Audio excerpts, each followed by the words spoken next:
Hello to all of you. Inorganic के 4th chapter में last हमने डिस्कस किया था बियर्ड लैम्बर्ट लॉ, और उस लॉ की इंट्रोडक्शन हमने पढ़ी थी और उसमें हमने ये देखा था कि जो एनर्जी या लाइट की जो एक्साइटेशन, लाइट की जो एब्जॉर्प्शन होती है जिसकी वजह से एक्साइटेशन होती है, तो वो लाइट की जो एब्जॉर्प्शन है वो किन किन फैक्टर्स पे डिपेंडेंट होती है। तो बेसिकली हमें ये पता लगा था कि हमारे किसी भी रेडिएशन की एब्जॉर्प्शन जो होती है वो उस सॉल्यूशन की कंसंट्रेशन और उसके लेंथ पे डिपेंडेंट है, जिसे कलेक्टिवली आप बियर्ड लैम्बर्ट लॉ बोल देते हो। तो बियर्ड लैम्बर्ट लॉ डिस्कस करने के बाद आज हम डिस्कस कर रहे हैं हमारा एक बहुत ही इंपॉर्टेंट टॉपिक, और वो उस इंपॉर्टेंट टॉपिक का नाम है टर्म सिंबल्स। तो टर्म सिंबल्स हमारे पास क्या होते हैं, हम इसके बारे में जानेंगे। टर्म सिंबल्स को रिप्रेजेंट कैसे करते हैं, टर्म सिंबल्स को कैलकुलेट करने का तरीका क्या है, ये सब बातें हम पता करेंगे। टर्म सिंबल्स को पढ़ने से पहले हमारे कुछ एक बेसिक कंसेप्ट्स जो है वो क्लियर होने चाहिए related to the electronic configurations of atom. तो वो बेसिक कंसेप्ट्स यहाँ पे मैं अभी डिस्कस कर रहा हूँ। बेसिक कंसेप्ट्स को डिस्कस करने के बाद फिर मैं आपको बताऊंगा कि हम हमारे टर्म सिंबल्स को कैसे रिप्रेजेंट कर सकते हैं और उनको कैलकुलेट करने का तरीका हमारे पास क्या रहेगा। तो वन बाय वन इसके बारे में हम पढ़ना स्टार्ट करते हैं। तो सबसे पहले मैं आपको बेसिक्स बताता हूं। हमें हमारे चारों क्वांटम नंबर्स के बारे में कंप्लीट इंफॉर्मेशन जो है वो होनी चाहिए। हमारे पास 4 क्वांटम नंबर हैं, principal quantum number, orbital quantum number, magnetic quantum number और स्पिन क्वांटम नंबर। इन चारों क्वांटम नंबर्स के बारे में हमें कंप्लीट इंफॉर्मेशन जो है वो होनी चाहिए। इनके बारे में हमें पता होना चाहिए। जैसे मैं आपको बोलूं, फर्स्ट है हमारा n, that is principal quantum number. Principal quantum number जो होता है वो हमारे शेल को रिप्रेजेंट करता है। हमारे एक पर्टिकुलर एटम के पास कितने शेल्स हैं जिनके अंदर इलेक्ट्रॉन्स डिस्ट्रीब्यूटेड हैं, तो ये पता करने के लिए हम प्रिंसिपल क्वांटम नंबर का यूज करते हैं। तो यहाँ पे फर्स्ट है मेरे पास प्रिंसिपल क्वांटम नंबर n, जो हमें नंबर ऑफ शेल्स के बारे में बताता है। सपोज करो किसी एटम के लिए n की वैल्यू 3 आ गई, तो इसका मतलब उस एटम में टोटल 3 शेल्स हैं। अगर 4 वैल्यू आ गई है तो 4 शेल्स होंगे, अगर 5 वैल्यू आ गई है तो 5 शेल्स होंगे। तो n की वैल्यू जो है वो मिनिमम 1 आ सकती है, क्योंकि हर एक एटम के अंदर कम से कम एक शेल तो प्रेजेंट होगा ही होगा। ऐसा कभी नहीं होता कि n की वैल्यू 0 आ जाए, मतलब ऐसा कोई भी एलिमेंट नहीं है जिसके लिए n की वैल्यू 0 हो, एक भी शेल एग्जिस्ट ना करता हो। तो ये सब बातें जो है वो मीनिंगलेस हो जाएंगी। फिर n जो होता है वो 1 से स्टार्ट होगा, और 1, 2, 3 कोई भी नेचुरल नंबर वाली वैल्यू जो है वो शो कर सकता है। प्रिंसिपल क्वांटम नंबर के बाद हम आते हैं हमारे next, that is orbital quantum number. अब ये जो हमारा ऑर्बिटल क्वांटम नंबर है, ये हमें बताता है कि हमारे एक पर्टिकुलर शेल में कितने टाइप के सबशेल्स प्रेजेंट हैं। Types of subshells present in a shell, मतलब जो हमारे पास हमारी शेल्स होती हैं जिनके अंदर हम इलेक्ट्रॉन्स की फिलिंग करते हैं। फर्स्ट सेमेस्टर में हमने ये डिस्कस किया था कि हमारे शेल्स के अंदर हम इलेक्ट्रॉन्स को डायरेक्टली फिल नहीं करते। जो हमारे शेल्स होते हैं उनके अंदर काफी टाइप्स के सबशेल्स प्रेजेंट होती हैं, उनके अंदर हम इलेक्ट्रॉन्स की फिलिंग करते हैं। अब एक पर्टिकुलर शेल में कितने टाइप्स के शेल होंगे और कौन कौन से सबशेल्स होंगे, एक पर्टिकुलर टाइप के शेल में कितने सबशेल्स होंगे और किस किस टाइप के सबशेल्स होंगे, ये हमें बताना है। तो उसके लिए हम ऑर्बिटल क्वांटम नंबर का यूज करते हैं, जिसकी मैथमेटिकल वैल्यू होती है हमारे पास 0 to n-1। तो यहां पे मान लो मेरे पास फर्स्ट शेल है, फर्स्ट शेल के लिए L की वैल्यू 0 आएगी क्योंकि 0 to n माइनस 1, 1 माइनस 1 जो है वो 0 हो जाएगा। n इज इक्वल टू 2 के लिए जब n की वैल्यू 2 पुट करूंगा तो l की वैल्यू 0 भी आएगी और 1 भी आएगी। फिर n इज इक्वल टू 3 के लिए l की वैल्यू 0 भी आएगी, 1 भी आएगी, 2 भी आएगी। और n इज इक्वल टू 4 के लिए हमारे पास 0, 1, 2, 3 एंड सो ऑन, ये काम चलता जाएगा। तो यहाँ पे हमें ये जो L की वैल्यू है ये बता रही है कि हमारे एक पर्टिकुलर ऑर्बिट में कितने ऑर्बिटल्स प्रेजेंट हैं या एक पर्टिकुलर शेल्स में कितने सब शेल्स प्रेजेंट हैं। आप शेल और ऑर्बिट बोल सकते हो प्रिंसिपल क्वांटम नंबर को, सब शेल्स और ऑर्बिटल्स बोल सकते हो ऑर्बिटल क्वांटम नंबर को। तो ये हमारे पास हमारा कंसेप्ट रहेगा। अब आप एक बार वैल्यू नहीं देखोगे, मतलब मैग्नीट्यूड नहीं देखोगे, आप total number of values count करोगे। फॉर एग्जांपल थर्ड शेल के लिए L की टोटल कितनी वैल्यूज आ रही हैं, 1, 2, 3 वैल्यूज आ रही हैं। तो इसका मतलब ये है कि थर्ड शेल के अंदर हमारे पास टोटल 3 सब शेल्स प्रेजेंट होती हैं। अब इनके नाम आपको पता होने चाहिए क्योंकि फर्स्ट सेमेस्टर में हमने डिस्कस किया हुआ है। जब हमारे पास ऑर्बिटल क्वांटम नंबर की वैल्यू 0 होती है तो इसका मतलब वो s ऑर्बिटल है, 1 का मतलब है p ऑर्बिटल, 2 का मतलब है d ऑर्बिटल, 3 का मतलब है f ऑर्बिटल। ये रिप्रेजेंट करती हैं शार्प, प्रिंसिपल, डिफ्यूज और फंडामेंटल स्पेक्ट्रल लाइंस को, जो हमने एब्जॉर्प्शन या एमिशन स्पेक्ट्रा पढ़ते हुए ऑब्टेन की थी। तो 0 for s, 1 for p, 2 for d, 3 for f, sp-df ये हमारे पास हमारे पहले 4 ऑर्बिटल्स रहेंगे। इसके बाद अगर कोई ऑर्बिटल्स आती हैं तो वो हमारे पास अल्फाबेटिकल ऑर्डर में चलती हैं। जैसे 1, 2, 3 के बाद 4 आ गया तो वो आ जाएगा G, 5 is for H, 6 is for I and so on। तो ये हमारे पास हमारा ऑर्बिटल क्वांटम नंबर था। 2 क्वांटम नंबर हमने यहाँ पे डिस्कस कर लिए। 2 क्वांटम नंबर्स को डिस्कस करने के बाद अब हम आ जाएंगे हमारे थर्ड क्वांटम नंबर पे।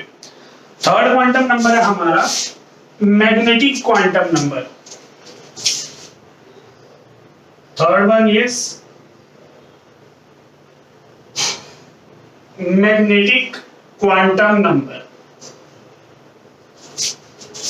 Magnetic quantum number is ml और ये हमें क्या बताता है, मैग्नेटिक क्वांटम नंबर हमें बताता है total possible orientations of A subshell.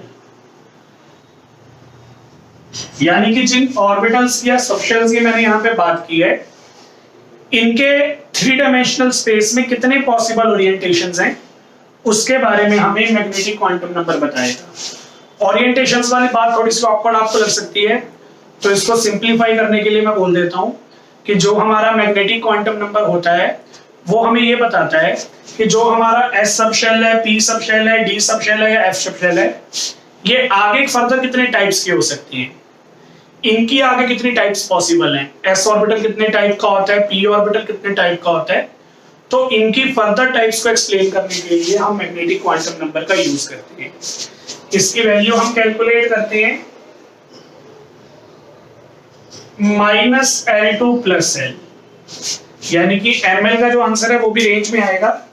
इसकी जो मिनिमम वैल्यू होगी वो -L होगी और मैक्सिमम वैल्यू जो होगी वो +L होगी। तो ये हमारे पास हमारी मैग्नेटिक क्वांटम नंबर की इक्वेशन थी। अब इसको सॉल्व करके देखते हैं। जैसे सपोज करो मेरे पास s ऑर्बिटल है, s ऑर्बिटल के लिए l की वैल्यू 0 होती है, तो हमारे पास ml की वैल्यू क्या आ जाएगी, -0 to +0 that is 0। p orbital के लिए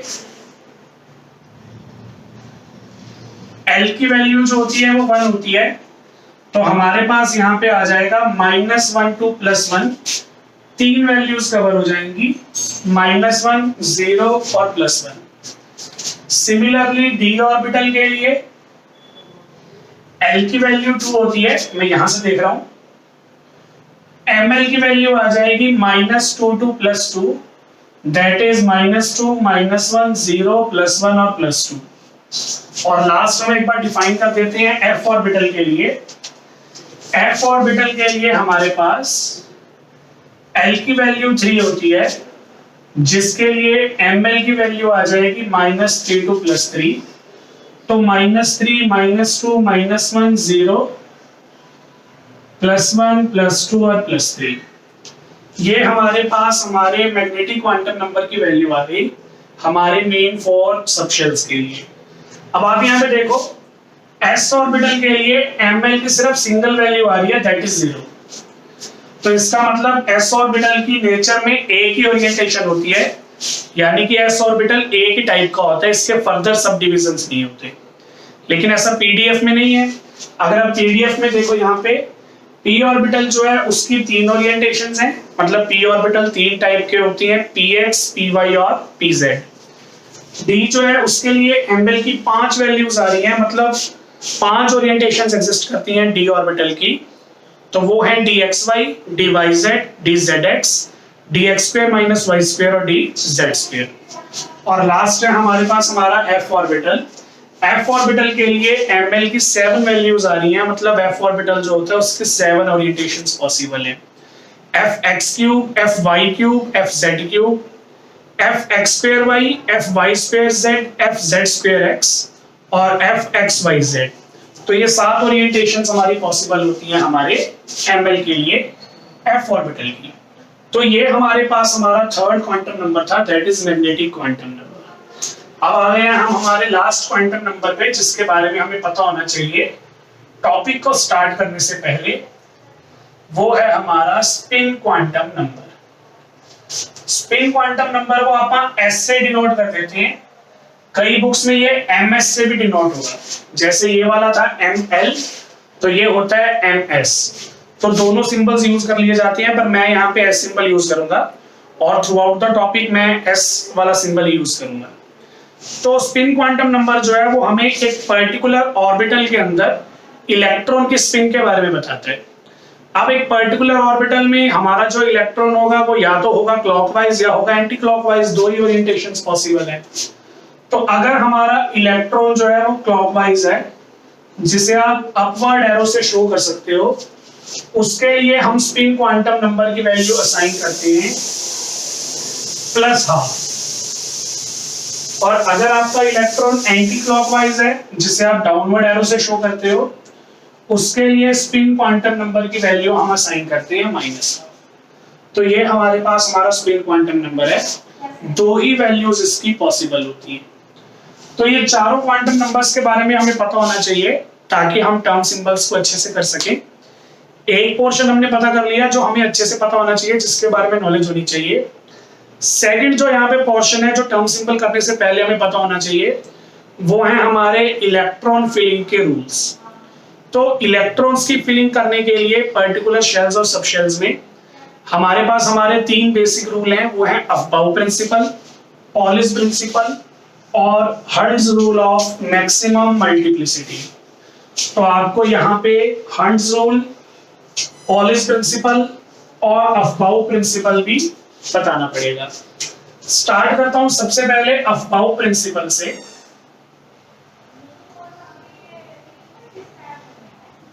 अफबाउस प्रिंसिपल में हमें यह पता लगा,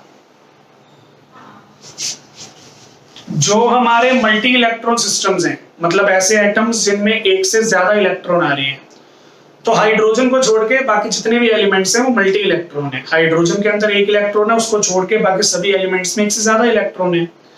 तो ये हमारा मल्टी इलेक्ट्रॉन सिस्टम है।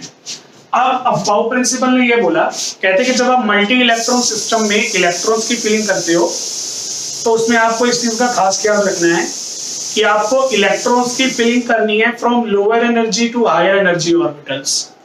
जो ऑर्बिटल्स हमारे लोअर एनर्जी के होंगे उनके अंदर हम इलेक्ट्रॉन्स को पहले फिल करेंगे, और जो हमारे हायर एनर्जी के होंगे उनके अंदर इलेक्ट्रॉन्स को हम बाद में फिल करेंगे। तो हमें कैसे पता लगेगा मल्टी इलेक्ट्रॉन सिस्टम के अकॉर्डिंग कौन सा ऑर्बिटल हमारा लोअर एनर्जी का और कौन सा ऑर्बिटल हमारा हायर एनर्जी का है? तो वो हम n+l रूल से पता कर सकते हैं।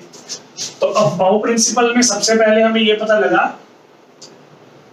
कि इलेक्ट्रॉन्स जो फिल होते हैं वो होते हैं lower energy orbitals to higher energy orbitals.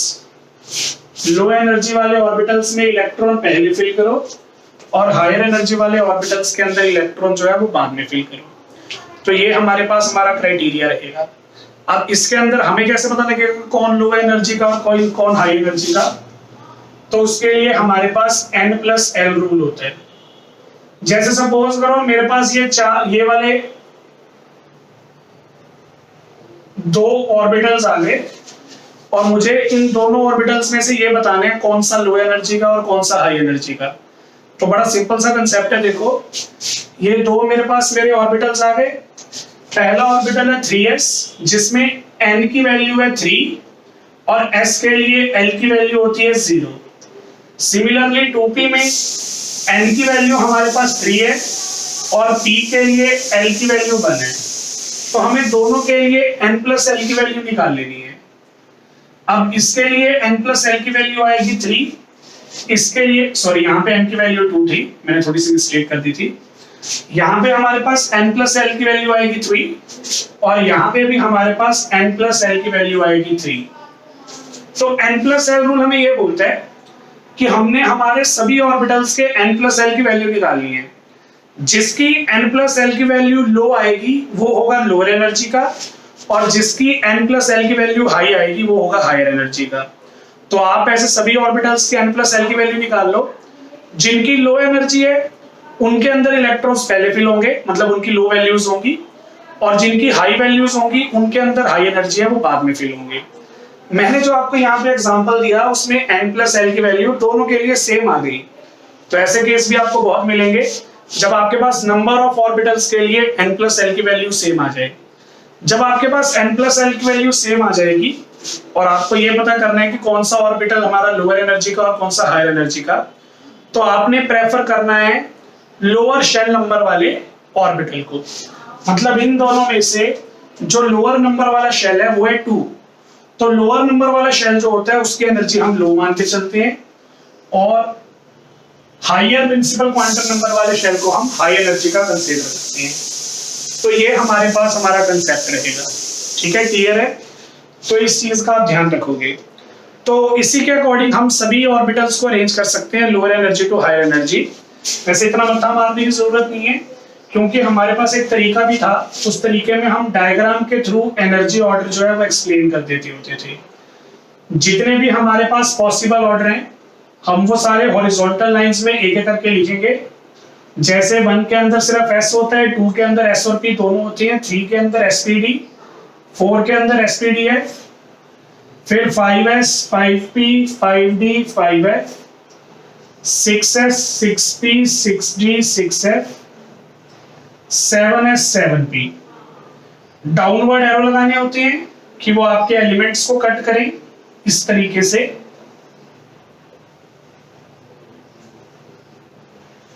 और बाद में आपने इन डाउनवर्ड एरोस को फॉलो करना है। सबसे पहले 1s, तो इसकी एनर्जी सबसे कम होगी, इससे ज्यादा होगी 2s की, फिर 2p की, फिर 3s की, फिर 3p की, फिर 4s की, फिर 3d, 4p, 5s, 4d, 5p, 6s। तो इसी ऑर्डर में आप फिर क्या कर सकते हो, इलेक्ट्रॉन्स की फिलिंग कर सकते हो। ये हमारे पास हमारा अफबाउ प्रिंसिपल था जो हमें बेसिकली बस इतना ही बताता है कि इलेक्ट्रॉन्स की फिलिंग होती है from lower energy to higher energy. तो ये हमारे पास हमारा अफबाउ प्रिंसिपल था, पहला बेसिक कंसेप्ट जिसके बारे में हमें नॉलेज होनी चाहिए। सेकंड फिर हमारे पास आ जाता है इसी के अंदर पॉलिस प्रिंसिपल। पॉलिस प्रिंसिपल में हमें बेसिकली दो ही बातें बताई जाती हैं। पहली बात तो ये है कि एन ऑर्बिटल कैन एकोमोडेट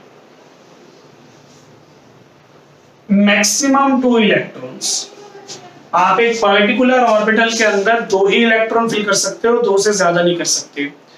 जैसे हमारे पास एस सब शेल जो था उसमें एक ही ऑर्बिटल था क्योंकि ml की वैल्यू सेम में आ रही, सिंगल वैल्यू आ रही थी। तो इसका मतलब s के अंदर एक ही ऑर्बिटल है, उसमें आप 2 इलेक्ट्रॉन भर सकते हो। तो s सब शेल में टोटल 2 इलेक्ट्रॉन्स आ सकते हैं। p सब शेल में हमारे पास हमारे 3 ऑर्बिटल्स थे, px, py, pz, और आप ईच ऑर्बिटल में 2 इलेक्ट्रॉन भर सकते हो। तो 3 ऑर्बिटल्स में कितने इलेक्ट्रॉन फिल कर सकते हो, 6 इलेक्ट्रॉन। तो p सब शेल में आप टोटल 6 इलेक्ट्रॉन फिल कर सकते हो। सिमिलरली d में आप टोटल 10 इलेक्ट्रॉन्स फिल कर सकते हो और F में आप टोटल 14 इलेक्ट्रॉन्स फिल कर सकते हो।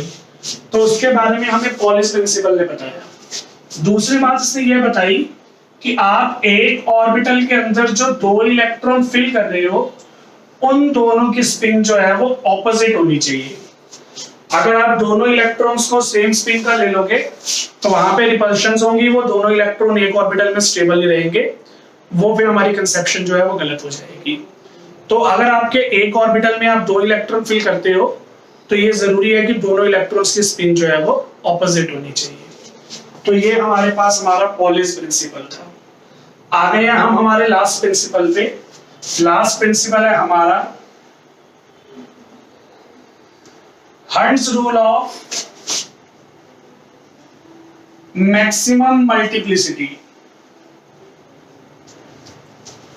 Hertz rule of maximum multiplicity ये हम स्पेशली यूज करते हैं डीजेनरेट ऑर्बिटल्स के अंदर इलेक्ट्रॉन्स की फिलिंग के लिए।